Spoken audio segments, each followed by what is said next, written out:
It's the Morning Star Drive 117.8. You soaring up with sky, now's the time, don't delay. I'm sitting in my ride and it's time to fly. So let's realign, just listen and fill your mind.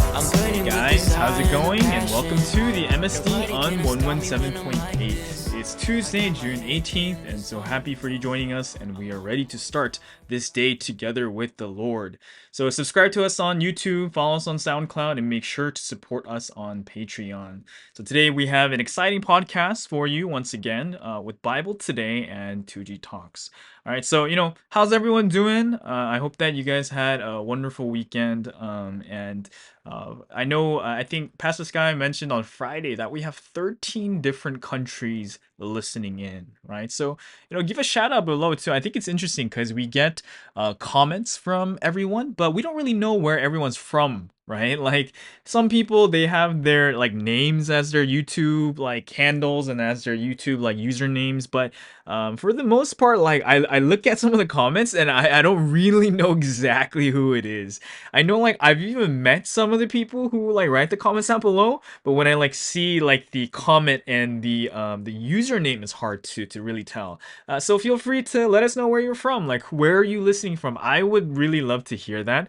Because I think we get hundreds of views for this channel and on these videos, and it's kind of hard sometimes to see and to connect the dots. I know Pastor Sky gets a little bit more exposure because you guys send in questions and you guys interact with him, and maybe you guys DM him too.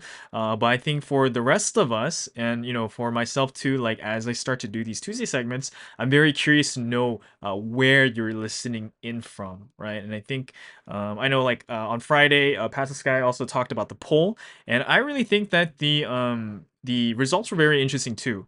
And I know he mentioned that we had quite a few people who identified as fire starters. Like we said, there were like mostly supporters, right? But quite a lot were identified as fire starters.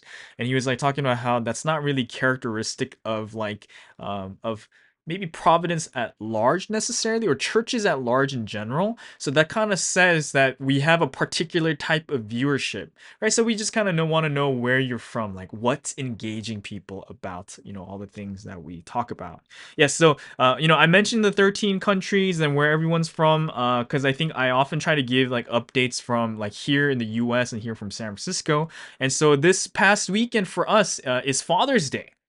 And so if you guys are listening from Asia or for different countries, I don't know if you guys specifically have a Father's Day. I know in like Korea there's like a Parents' Day, right? Like I don't know if I'm remembering correctly, but yeah, we in the U.S. and in Canada, and I don't know what other countries have this. We have like a Mother's Day separately in May, and then a Father's Day in June. So today is Father's Day for me at the time of recording, and so I really hope that everyone out there who's a father, or that if you have a father, that you guys will be celebrating together with them, and giving them some of love during this time. If you guys are on good relationships and good terms with them, and even if not, give your spiritual father in heaven thanksgiving for this wonderful day. I think someone sent me a video, one of the elders at my church here, and it was like a kudos to all the dad, right? Like they do the jobs that no one's gonna be proud of them for, right? No one's gonna thank them for working hard throughout the week. No one's gonna acknowledge them.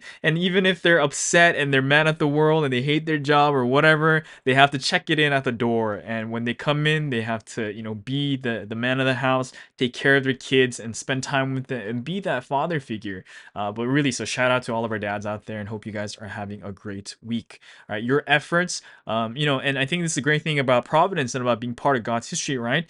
Even if sometimes physically your efforts may not be acknowledged, God acknowledges your efforts, right? And that was really part of the Sunday message too. Like God, He's doling out like all of the blessings according to everything that we've done, and He wants to give more, right? He's like looking with eyes of fire, like across the earth, like, is there someone who can receive this blessing?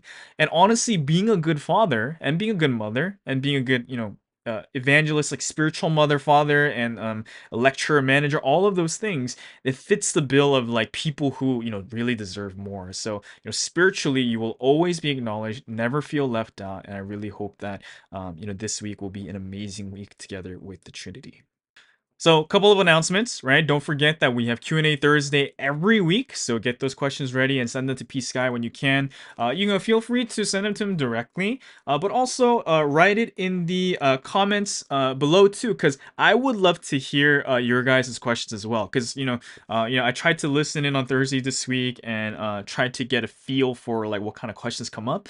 I think we all love to hear like how Pastor Sky analyzes it because he puts in a lot of effort, right, to try to dissect the questions, and he's learned, really over the course of the last like I don't know how long he's been in Providence, but a long time, and he's trained and he's like learned and he's studied the word that God's given through Samsung to try to give us these answers. But I think it's interesting to even hear the questions from each other, right? So that we can try to get at the answer as a community, as a collective. So, well, anyway, so that's for Q&A Thursday. Write in the comments below, send it to him, and let's all listen in together. Because let's say like we might not have thought of the question, but the answer may still be pertinent to us, and we may never have thought of the question before too. So there's that.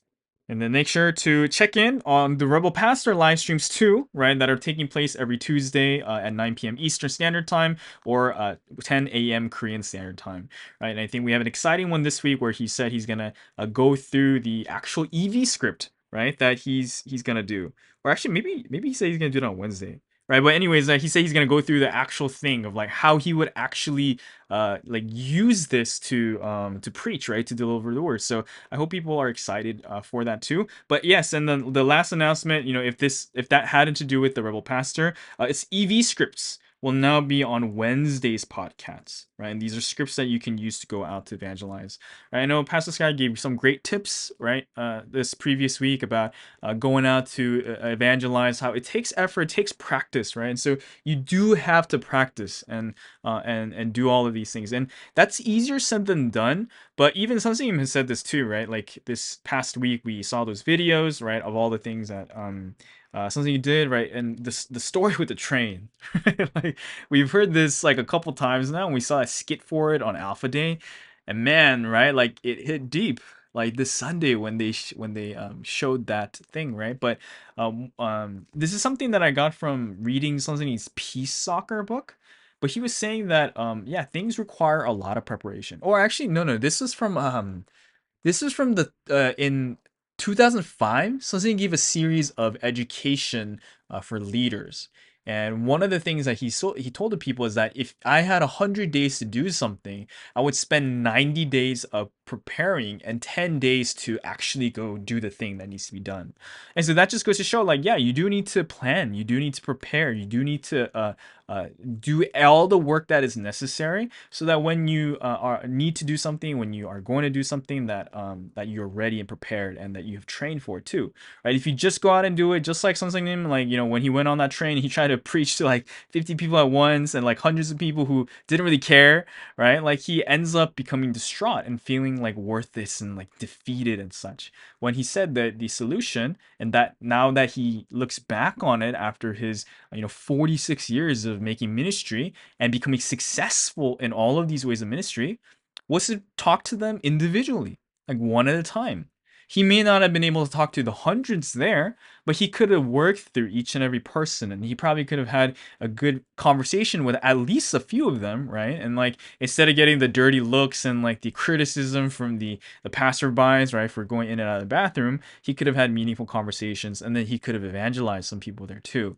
And so I hope that we were that everyone was inspired from the word and inspired from these stories about from the Lord, and that we can really take action on this together too, right? So those are all the announcements, right? And so as we get into today's segments, right, like the Sunday message title for this week, it's "You are a living person only if you're united with a living person."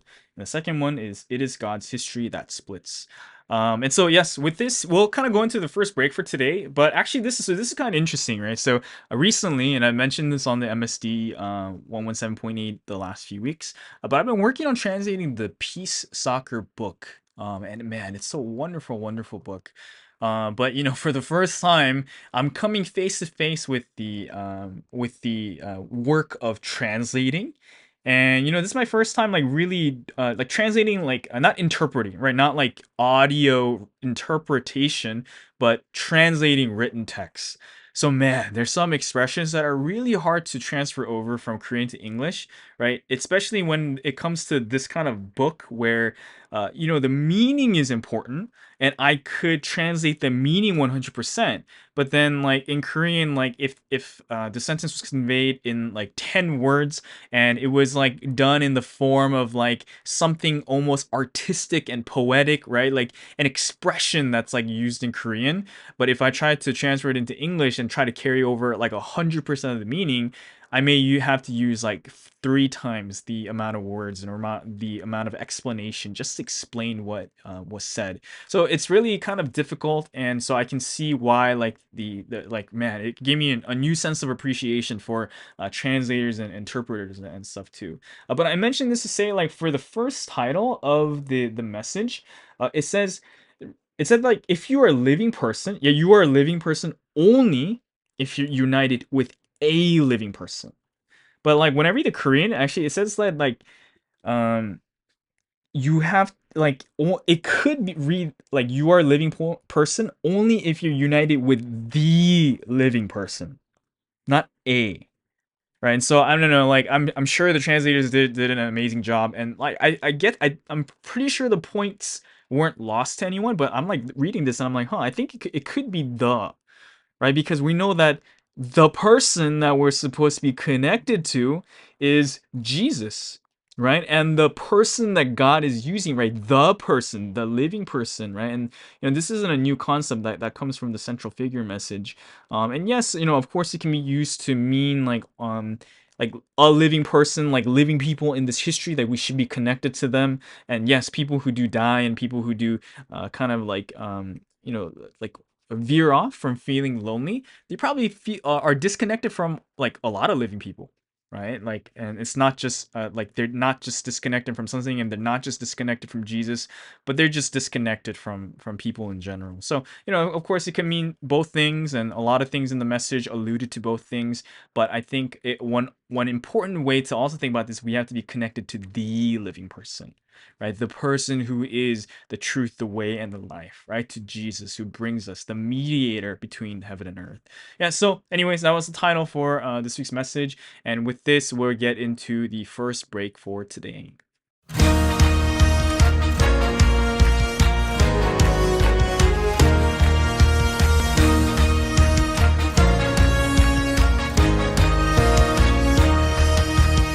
The Lord has triumphed over every Satan, the ghosts and demons, all those that gave God trouble and those that gave us our headaches.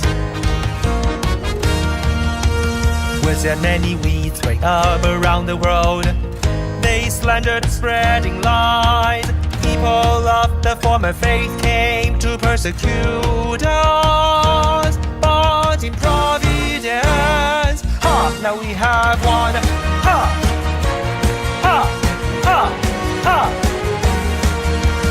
The Lord wins again.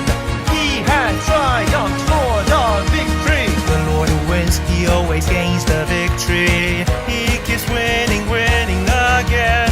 Mighty God took action with us. Holy Spirit took action with us. Back then the Holy Son led us, working by our side. So today we are now conquering the world. And as heroes and as the bride of God, Holy Spirit and Son, heavenly bright, now we have won. We have triumphed, we gain victory. Never shaken, we have run, never once losing heart. It's not a dream, with our faith we took action, making this providence. The kingdom of our God, now to the world. Let's go, testify. The Lord wins again. He has triumphed for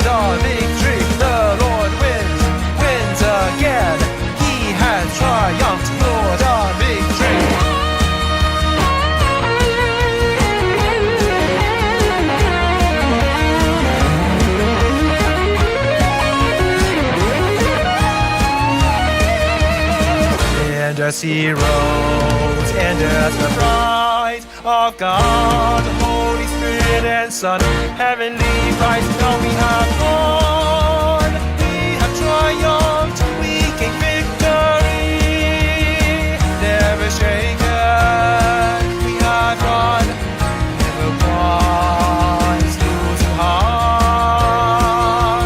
It's not a dream, without faith, we took action, making this providence, the kingdom of our God, now to the world, let's go, testify, the Lord wins again, He has triumphed for the victory, the Lord wins again, He has triumphed. Yes, so that was our first break for today with The Lord Wins and Wins. And, I specifically chose this song because, this is one of the songs that we use for our Sunday praise here. And I think this is something that I've been doing the last few weeks. So I hope that people are enjoying it. It might be like, it might be weird for some of you guys, and you guys can feel free to let me know what you think too. It might be weird for you, like seeing the songs that we listen to and we sing like for praise, like here again on the MSC 117.8. But I think I started this a couple weeks back because I wanted to kind of help each of us like gain a deeper appreciation for these songs, and that may or may not happen, right? We're just listening to it, right? But if we try to pick out some of the parts and listen to the lyrics and listen to the stories, or if we ourselves have a connection to the song, and especially to the new songs of this history that Sung is coming out with, I think it reaches a deeper level. But specifically today with this song, "The Lord Wins and Wins," I picked it because we sang it during Sunday service praise, and for those of you guys who don't know, in San Francisco we have a group of Milky Way, and they kind of have their own service for the most part. But now some of them are getting to the age where they're a bit older and they're like kind of entering the late phases of elementary school. And they're all like really close. Like it really reminds me of like what it was like for me growing up too, like with other second gen around, like for Sunday services and stuff. So first they'll go have their own service. And so today they came back, after their service, and they started sitting in from around the time that the main service had our praise, right? And so they came and they sat down during the song, and this is a very like energetic and upbeat song, right? So the moment they sat down, like these kids, they started like singing this song on the top of their lungs, and it was so like incredible, right? It was loud, and so I'm glad I'm actually really glad I wasn't sitting next to them. So for the person who was sitting next to them, I hope they were doing okay. Like everyone was smiling because whatever we might have been feeling in the moment about the volume and other things, it was like incredible, right? To see like these babies singing and praising, God, and singing the songs of this history, like with like everything on the line. Like it was shocking, it was amazing, and honestly, they might have been doing it just to like on purpose, like to make it funny and like just to kind of like sing as loudly as they possibly could, but it's still like garnered a reaction from everyone, right? Everyone, like people started taking videos of them, like it's kind of weird, right? It's like service, but we started taking photos and videos of these kids singing, and it was a really great time.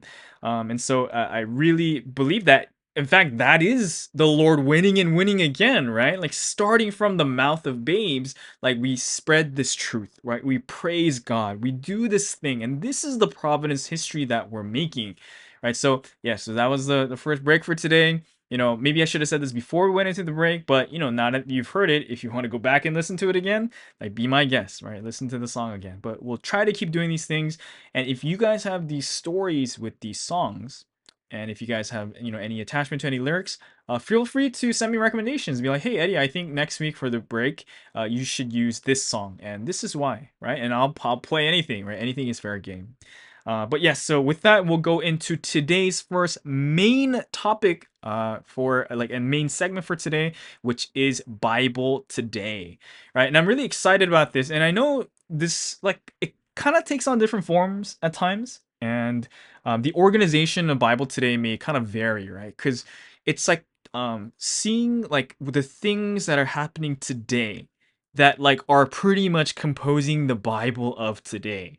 right? And so there are obviously connections to the past with the New Testament and the Old Testament, and we're drawing these parallels. And I'm hoping to see these patterns and to share these patterns, and also to kind of indicate how like the complete Testament is at a higher level, right? Like because like God fulfills things and there's a repeating history, but it's like kind of repeated at a higher level, right? And so that's also something that was covered in the Word, right? The Old Testament word, right, for comparing it to weaponry, was like a bow or an arrow or sword, right? Like you really have to use physical labor to win, right? And the New Testament's word was like a gun, right? And then the complete Testament word is like a nuclear weapon, right? And so when you're really thinking about that, right, like that's a very visual way to compare it, right? And like with the complete Testament word, like I really thought about this, right? If you're going to war with Satan, right? Because that's what the word is used for, right? Like you're going to war with Satan.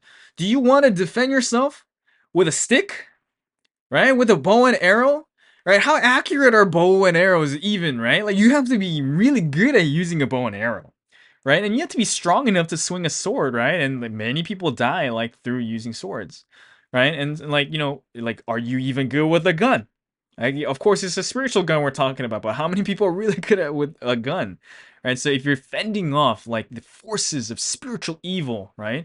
Wouldn't you want something as powerful as a nuclear weapon, right? Of course, I think sometimes there might be a negative connotation to this, and we might like kind of be stuck in those kind of negative connotations. But we know this to be like that level of the word, right? Like a nuclear powerful weapon of the word that can be used to kind of like get rid of all of these Satans, right? A Satan that you might fear if you only had a bow and arrow, if you only had a stick, a club, right? But like when you have a gun, and then better than that, if when you have a nuclear weapon, you would not fear this Satan at all, right? And so that's the difference. That's the thing that we have. And so that is Bible Today in essence. So there's a lot of different stories about this. And so for today's segment, I'm like so happy about this. And so I hope that this kind of gives people encouragement to evangelize too.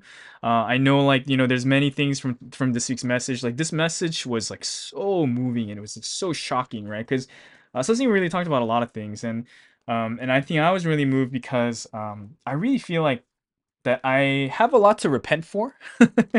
And like I was like, wow, like, if even though we were sitting around comfortable and okay with where we were, there might be a sin that we have not repented for. And because of that, God can't work on us, and we aren't armed in this way. We can't be blessed for the things that we should be blessed for, and all of those kind of things.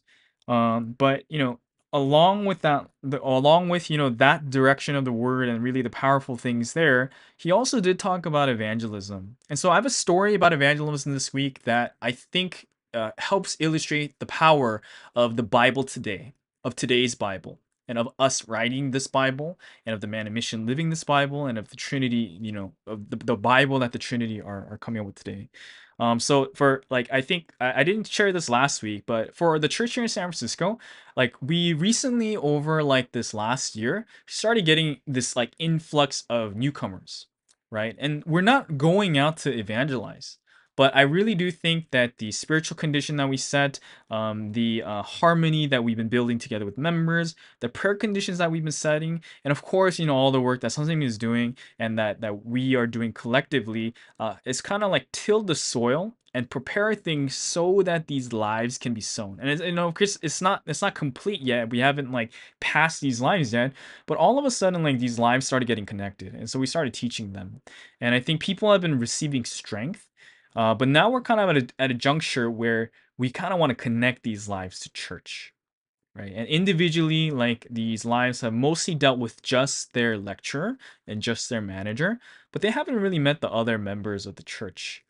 So over these last few weeks, I've been meeting more of these other newcomers, right? And so I met with a guy who was connected from like Japan, right? Like and like Japanese members together with lecturers from America. I've been teaching him. He's a great guy. And then well, not yesterday, like what day was that? Thursday?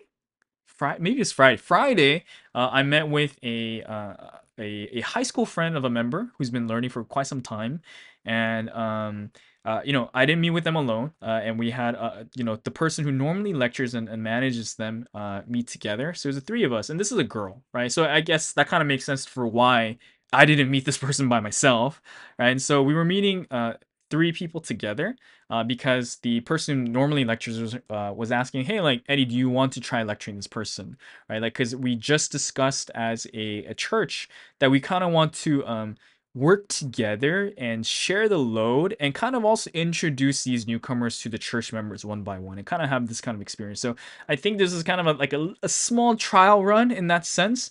And whether or not we do it physically, I think these trial runs will happen spiritually. So we really have to pray that things go well, right? But anyway, so we met this newcomer, and so I asked the person who normally lectures them, like, okay, like I asked a bunch of questions like what kind of person are they? How much should I know about them?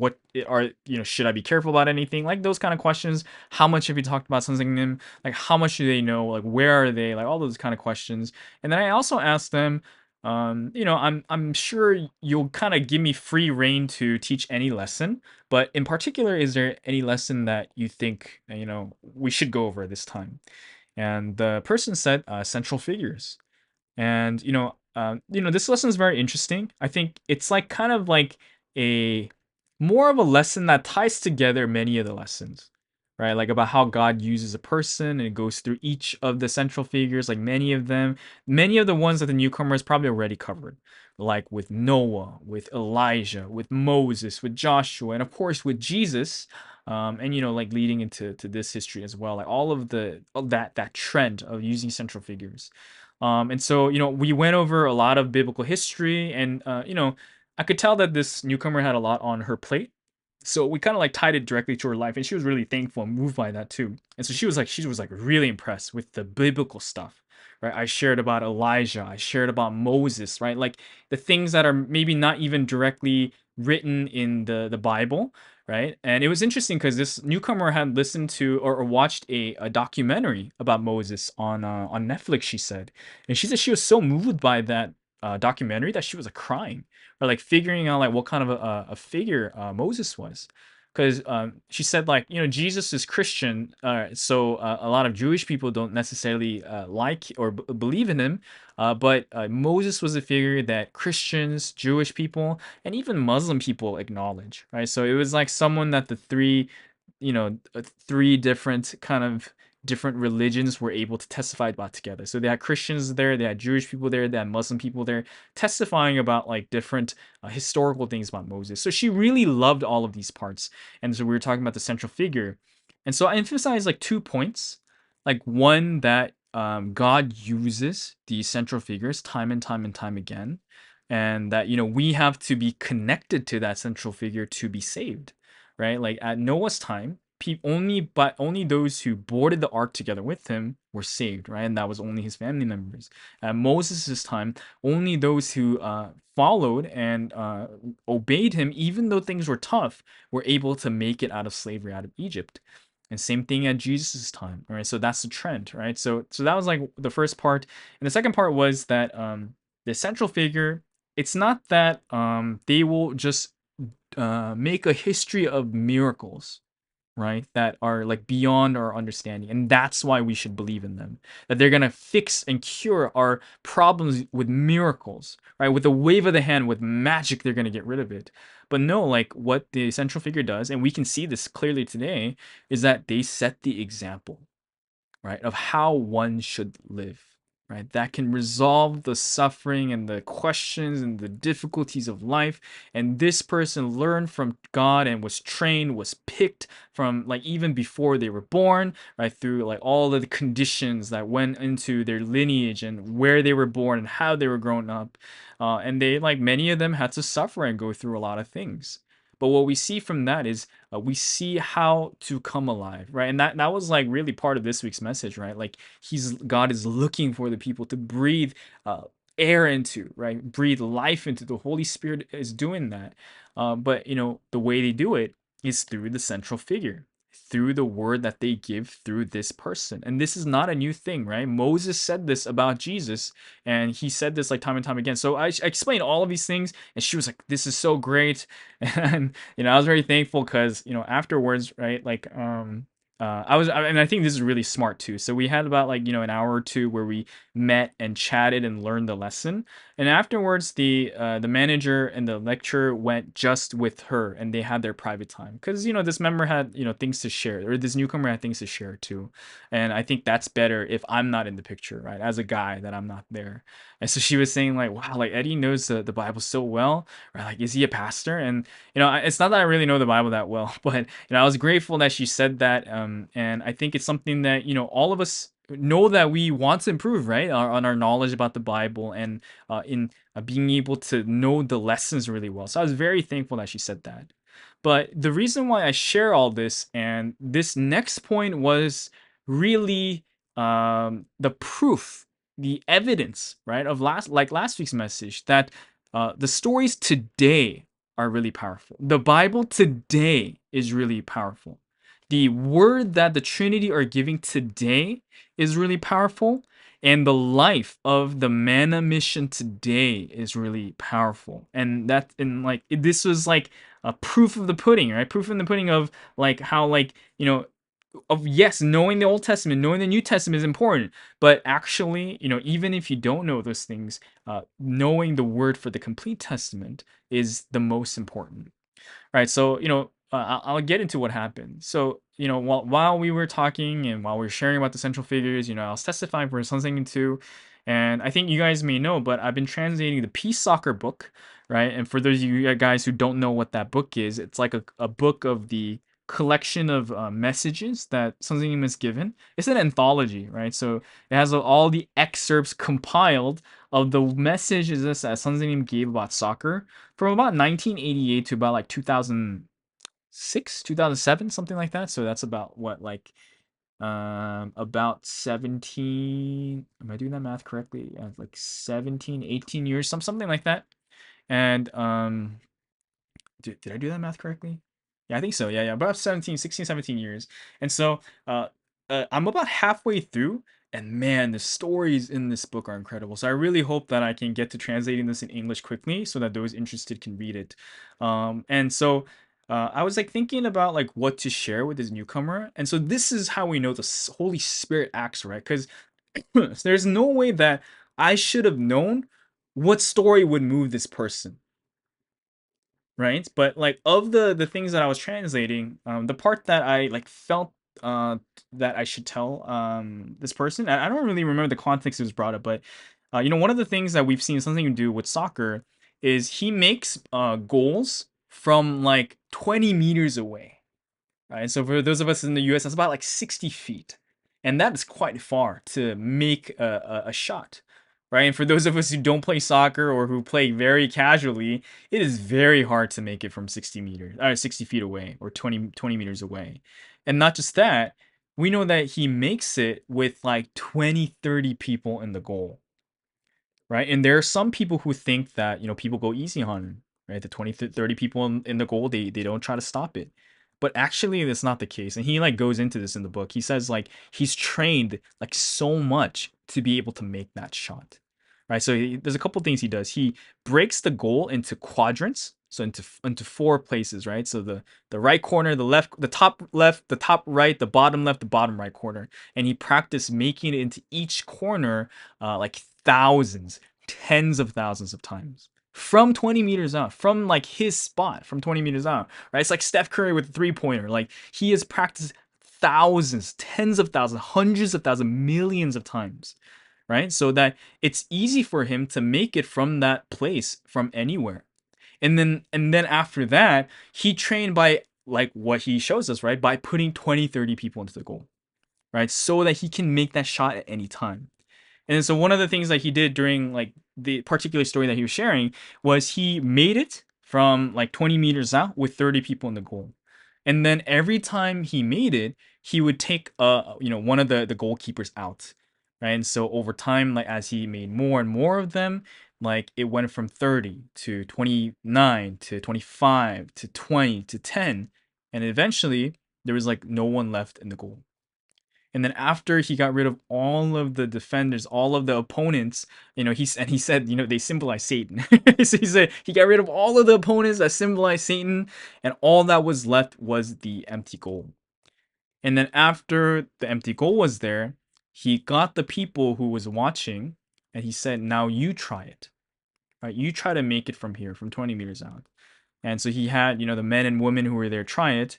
And he said when the women went, not a single one of them could make it into the goal, right? And even though there's no one inside. And he said, like the men did a little better, but there, even among the men, there were some people who couldn't get it into the goal. And what he said was like, you see, like, you guys can't even make it in, even when there is no Satan blocking you.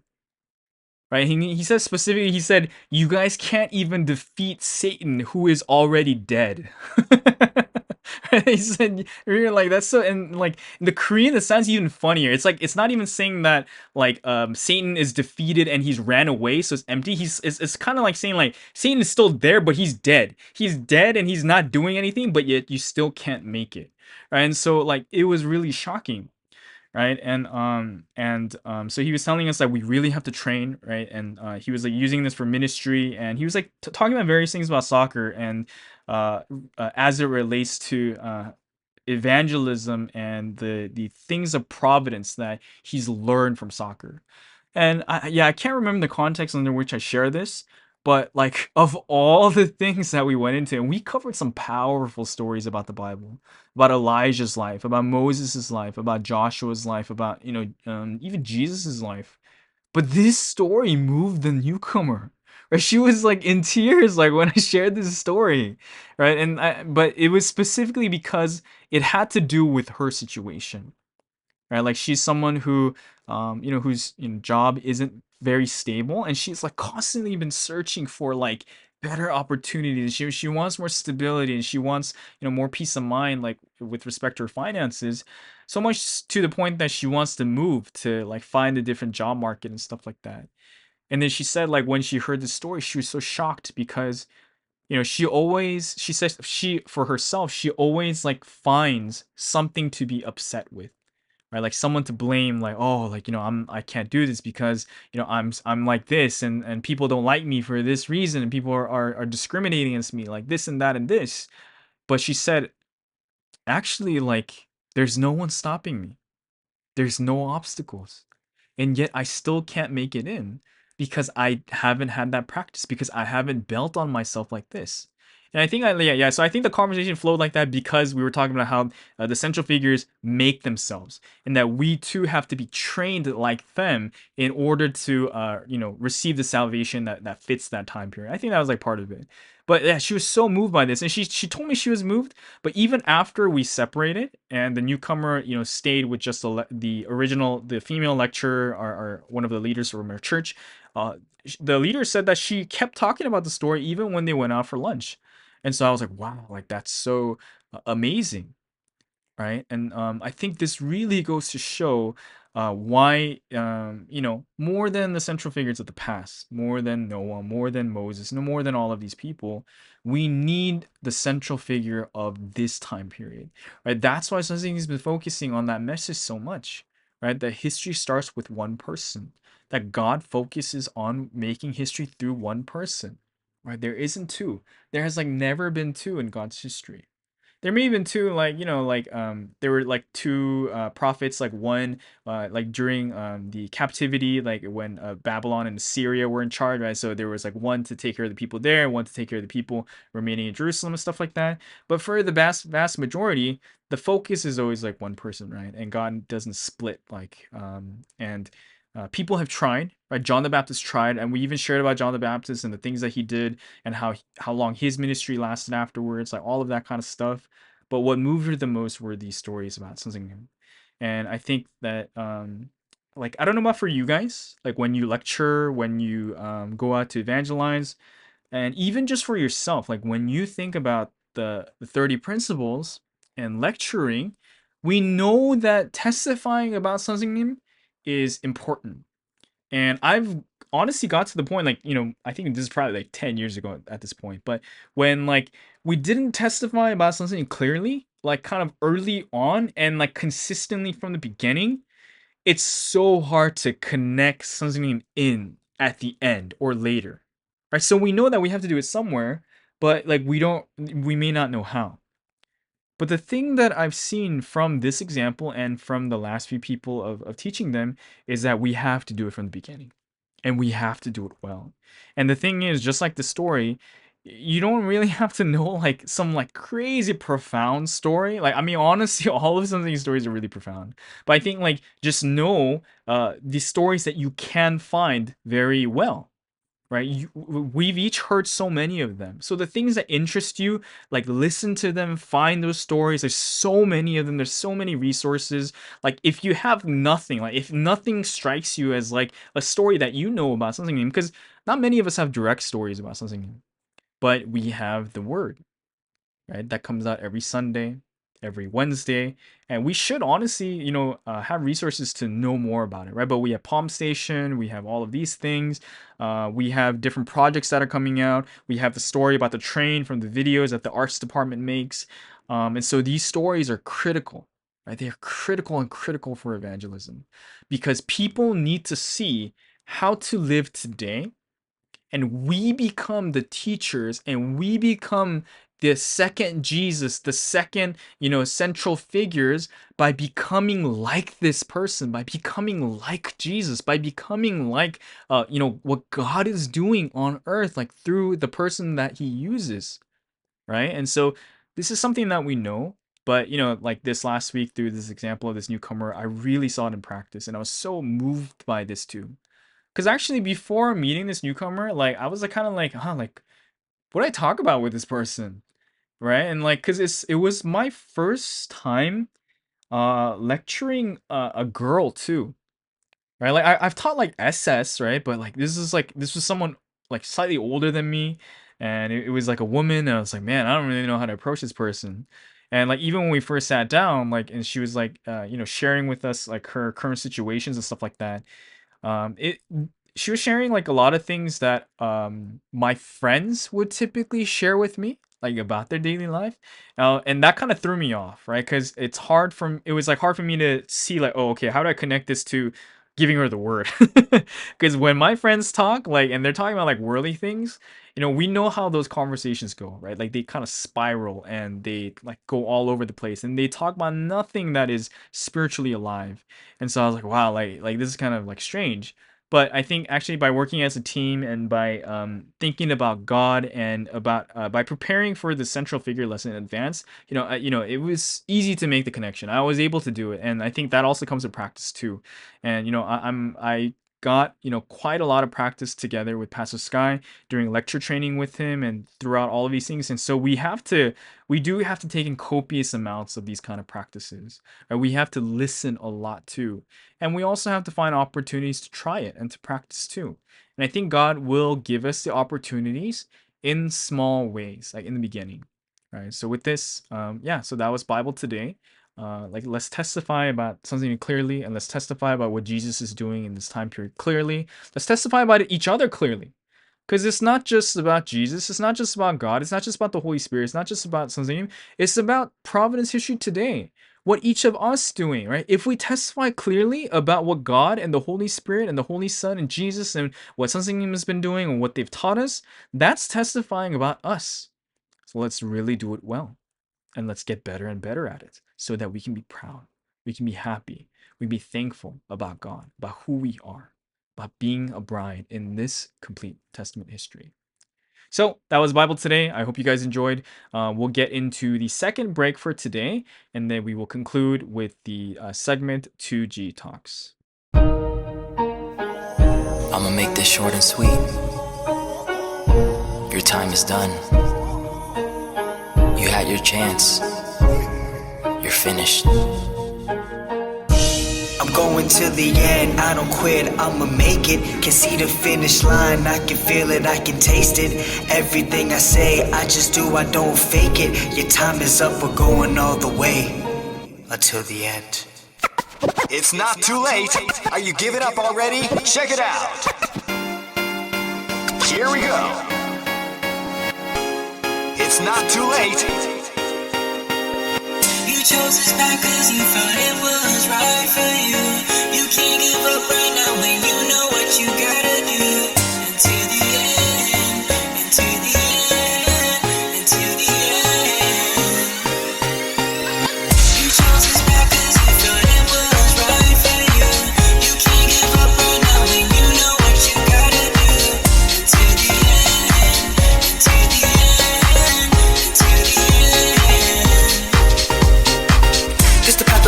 the start. This the path to live forever I walk. Man, thoughts are never enough, so I put you in my mind, yup, with every single thought.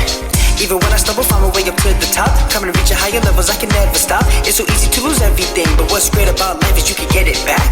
The type of life you want, you really have to make it. Give your heart, will in life, you will take it. This path of love, I'll never change. I guarantee you, I will stay the same. This a real love, no plastic. This a true love, not basic. So now we're going up to the end, to the end, hey. So now we're going up to the end, hey, hey. You chose this path cause you felt it was right for you. You can't give up right now when you know what you gotta do. Until the end, until the end, until the end. You chose this path cause you felt it was right for you. You can't give up right now when you know what you gotta do. Until the end, until the end, until the end.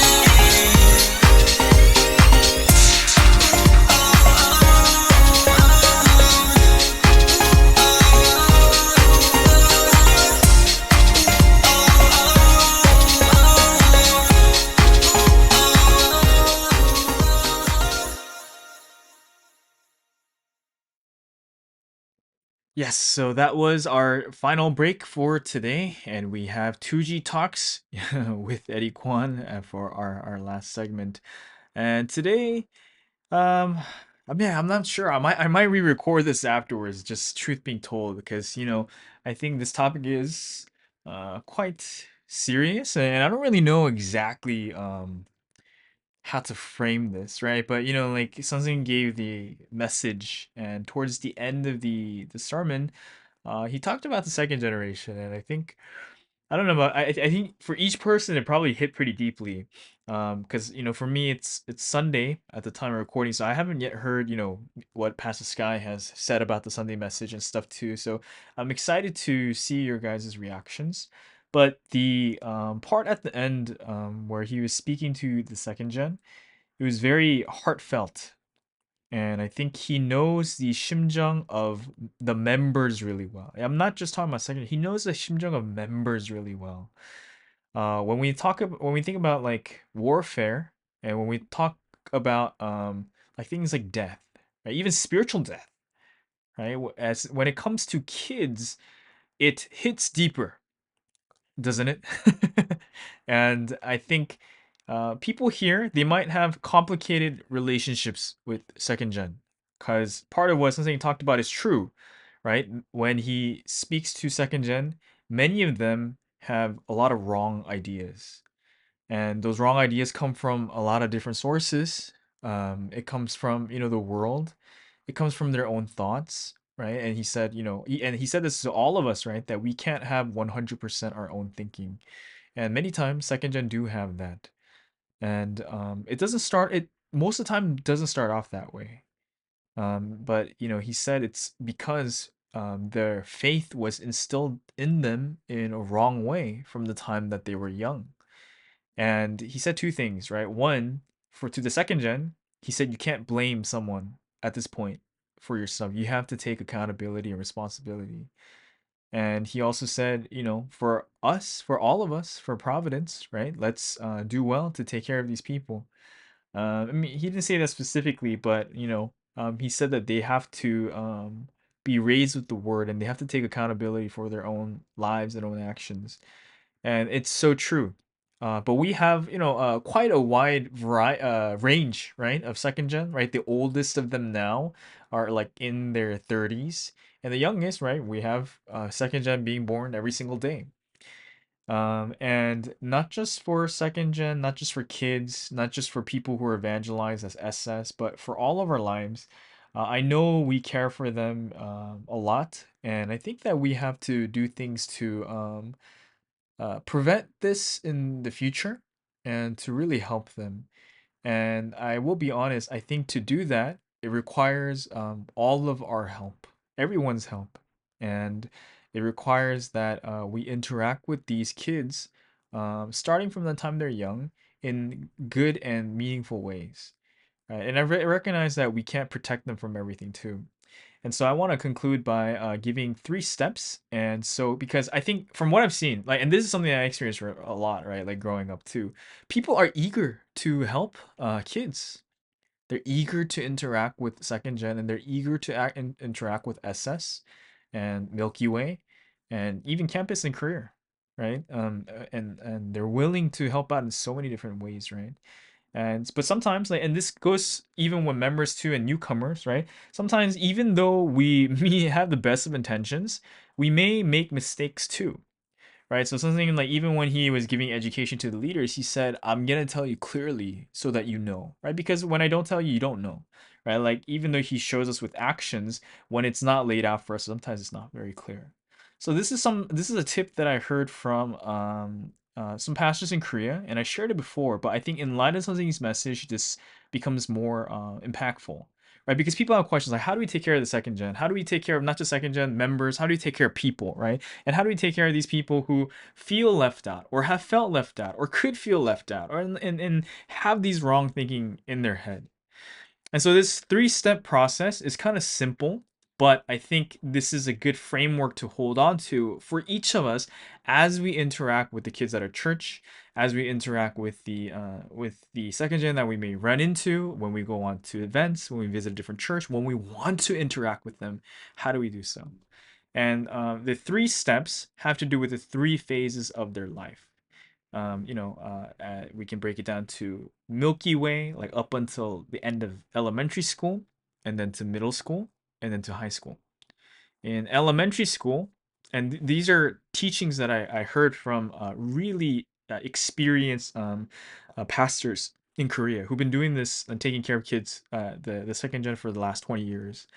And they said when they're elementary school kids, honestly, they listen to their parents about everything. And the word is really great to them, and they will listen well. They might not have a lot of knowledge, but they're generally well-behaved kids for the most part. And so at that time, you just kind of treat them normally. They're cute. They're cute kids, right? And hopefully their parents train them well. And the parents' responsibility is really big, right? To teach them well. And I think, like, for us, let's say we're not the parents of these kids, then we kind of have 2 things that we can do. One thing is to interact with the parents too, because and this is being 100% honest, the parents' flaws will be the biggest factor that will make the kids eventually, maybe not from the time of elementary school, but eventually have problems with Providence. And we can never point out someone's flaws like, hey, like directly like that, right? But in the wise ways that we know to help people and to teach them to interact with them, that's something that we can do, like from the parental front. And then, like, from the on the kid front with these kids too, they listen well, and so we can treat them well. And actually, kids are really smart, especially second gen are really smart, because they've been listening to this word from like the time that they were really young, from the time that they were born. So you can kind of talk to them in a very sincere and genuine way. Like, almost actually even more sincere and genuine than you could with an adult. And you could say things to these kids that you wouldn't be able to say to the adults too. But of course, it can't be heavy-handed that it like breaks the kids' spirits. But you can encourage them in a really well-meaningful way. And I've experienced this too. Like, I've talked to there's an elder here at our church, and I'm like exactly halfway between the elder's age and the elder's firstborn son's age. So I'm the same age apart as the dad and to the child. And so sometimes I have very honest conversations with the child. And I've had honest conversations with him from the time that he was like a toddler and he could kind of like barely speak. I felt that I couldn't lie to him. Like, I felt that I had to tell him as honestly as I could say everything without, like, being overly sharing things that I shouldn't. But I was honest with him, and I told him things, and I actively said things to help him. And I listened too, and I answered his questions. I never gave fake answers. I never beat around the bush with his questions and with his answers. And for that, actually, we have to know the answers really well, right? And that's not to say that we need to know everything, but we have to train and develop ourselves, is the main thing, so that we're prepared to deal with those kinds of events. And then the second step is, when they enter into middle school.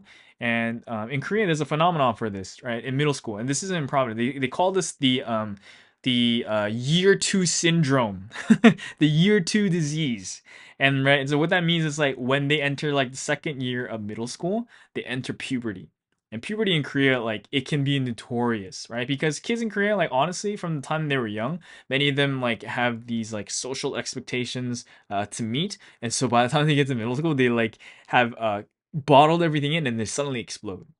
And that's a pretty big phenomenon. And then the thing that the pastors in Korea told me is that when they're in middle school, they're no longer looking for conversations with their parents and interactions with their parents as much as they are looking for friends. Right, so they told me that actually at that time, their interactions with the members at church and people who can play the role of an SS teacher.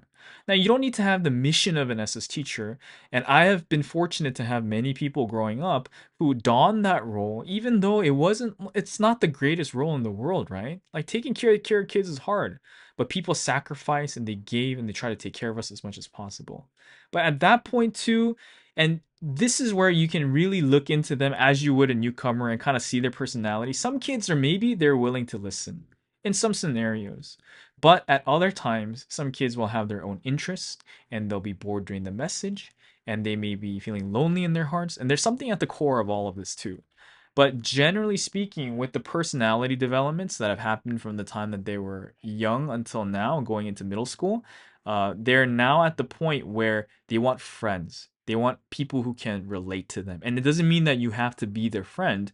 But the thing that the pastors in Korea would do, and the SS teachers in Korea would do, is they would do the things that the kids are interested in, right? Whether it's exercise, like guys playing soccer. Some of these kids, they want to start working out now, right? And you don't have to do that from the time of middle school, but they want to be involved with people who have not shared interest in what they're interested in, but maybe interested in them, right? And have that kind of thing. And then from those interactions, you start to incorporate the word into like the thing that they're interested in and draw that connection. Right, so like pastors in Korea have told me the stories where like yeah, like their son, they were really interested in working out. So the SS teacher started to go to the gym with them, and then after doing that for a while, like building that rapport with the SS, they told the kid, just as when you lift weights and you do dumbbell curls, your muscles and your arms get bigger and stronger. When you read the word, your mind, your spirit becomes bigger and stronger too. And then this kid who like at this stage didn't really have a lot of like attachment to the word, he went to next day to the pastor and he said, like, pastor, was there like a lot of proverbs in the pre-dawn today? The pastor said, there weren't that many. And he's like, oh, like that's unfortunate because I wanted to read a lot of the word. Right, so that's a pretty big change, right? And it's not to say that that period will last, but that was one way that this kid who was kind of going off and not really being interested in the word came back to life and was able to find a connection to the word, so that at the next stage, at the third stage, and at the fourth stage, that they could do well. And the third stage is really critical, and I think the first two steps are kind of important to lead here. And I can see that I had this step. Like the first and second step, I think God took care of a lot, but this third step is kind of crucial. And he said that like for the high school kids, and especially for those who are about to graduate college, they need to have a firm basis in the word. Because after they graduate from high school, now they're going off into the world and they're entering college or the workplace or whatever it is. And then they are going to have to use the lens of their thoughts that they have to gauge the interactions that they have in the work in the world, and to understand and to look at the things that they find. And like one thing that's clear, and all of us have gone through this, right? If we came as SS or campus or career, the temptations of adulthood are a lot more present than when you were as a kid, and there's no obstacles anymore, and there's tribulations and different kinds of things that pop up as we get older. And if we use the lens of our own thoughts, just like this week's message said, or if we use the things that we learn from our friends or from the world to be the lens that that we choose to use to understand that, then we become very lost. And then as something we share, right, that's when we have incorrect faith, right, incorrect thoughts that like don't understand what it is that is true. And so at that point, before they go off into college, it's imperative that they have a deep understanding of the word. They don't have to know everything, but they have to know from their own self. And there's a number of ways that you can do this, but of course, it's kind of imperative like that we kind of have this relationship with the kids already. Because otherwise, if you had nothing to do with these kids and then you try to get them at some point to listen to the word, it never happens. And so like one thing that he said is really key is to have the kids recite the word with their own lips, right? Like whether it's part of the 30 principles or the Sunday message, right? During QT, something like that, to have the kids vocalize the word and say it with their own mouth. Because at this point, right, if they've lived to 18 years of age, they've probably listened to a lot of the word and they've heard a lot from other people. And there's a difference between hearing and saying and speaking with your own lips. And I think we've all experienced this to different capacities too. And the biggest example is that it's like if when we actually start to go and teach and do these things and pray with our own lips and pray for other people and evangelize and lecture and do like different missions at church. But some kids have never done that before. And some kids shy away from that and like, they try to act like it's not cool and that they don't want to do it. Even if they do want to, they like, they're at that age where people's impressions of them matter, right? So they're like, they try to act cool and they act like they're not interested. But yeah, but they need this experience. And if they can't do it on their own and have that novel kind of experience where you put the lecture together on your own and so you're thinking about it, they at least need something, even if it's an already prepared script where they're made to think about the word. And I got a lot of this experience when I was younger too. I remember on certain Wednesdays, we used to have like a 10-minute recap of the Sunday message, and they started to ask like the high school and middle school kids to do it. And I think it was a great, great thing that we had for a while. And so these kind of things, I think kids need it. And so these are all kind of examples of the ways that we can take care of second gen and of lives too, and people who feel lonely, and even for ourselves too, that we can manage ourselves in this way. Right. So this isn't an end all. A be all end all kind of answer to how to take care of second gen. This isn't the only way, but I wanted to kind of in on this from what something mentioned. But tying this to the story of the train that something said, like when I heard this, when I was like thinking about this, and I've been thinking about the second gen a lot because this is something that I've been trying to do here in AP for a while. And I think all of us, we want the world to change and we want to change everything all at once. But even as something said, we have to do things one at a time. So even for you guys, when you think about the people in your lives, and as this week's message said, right, like we have to be connected to someone who is alive in order to be alive. So if you're here and you're in this place and you're listening to this recording today, then you are probably someone who is alive. And so we have the capacity to help one another. And you only have to help one person, right? Start from something small. It might just be a conversation. And so let's help each other out and let's revive and let's resurrect the people who may be struggling. But, of course, it starts with prayer and it starts with not having our own thoughts. So pray for them first, right? If you feel like you can't reach out and talk to them, then pray for them and work together with someone else, right? Because even for you, right, if you're alive, then you can talk to someone else who's alive and we can work together in a team, right? And things always happen better when you don't do things by yourself, but you, of course, involve the Trinity and the Lord, but you also include the other hardworking members of your church in order to do these kind of things together. Anyways, right, if you have any thoughts, feel free to add them in the comments below on this topic too, because I would love to know. Because like I said, this isn't a be all end all of the answers to take care of second gen. And truth be told, like this didn't happen in a linear way for me or for anyone, and I don't think this is the linear way that it happened for any of you guys in your life of faith, especially if you went through maybe a rough patch in your faith or anything like that.